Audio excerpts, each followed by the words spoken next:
In the next 4 minutes I will show you how to work with variables and elements in jsxp. First I add a simple variable called name to the HTML page. After saving, the view controller is generated again, and when I reload the page you will see that the headline only shows hello, because the variable has no value yet, so it shows an empty string. To assign a variable value, we have to implement our own view controller. We do this by extending the generated view controller. I have to place it in the correct package, in this case tutorial.web, which is one of our view controller packages we have configured in the web.xml. To add an implementation to the view controller, I override the method execute. Here I can simply call a method setVariableName, where the name part of this method name is the name of the variable. So you cannot misspell the variable name in this case. I have set the value and the value shows in the headline. Note that this is compile time safe. When I'd changed the name of the variable, the view controller would not compile anymore. Next I want to show you how to deal with elements. For this I have to add an XML namespace. I just assign a jsxp ID to an element I want to access in code.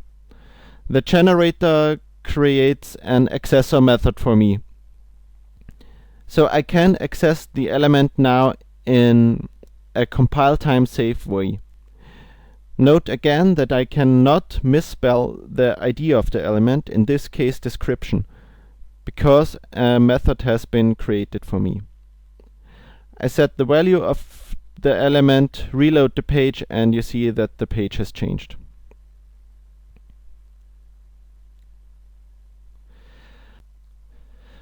I can do even more with elements. For example, I can change the structure of the page. I can move the paragraph we have created above into a different area of the page, in this case into the container.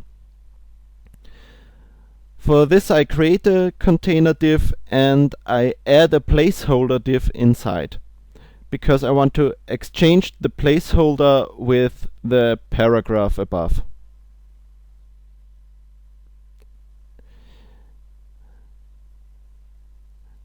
In the code I get the placeholder div in a type-safe way, and I exchange it with the description paragraph, again in a compile time safe way. When I reload the page you can see that the paragraph has moved into the div that has a light gray background.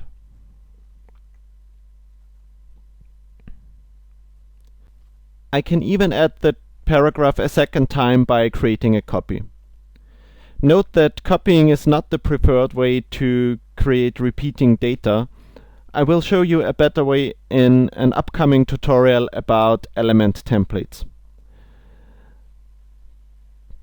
But here we used a simple copy mechanism, and so I can add the paragraph a second time to the container. After reloading, the paragraph is there a second time.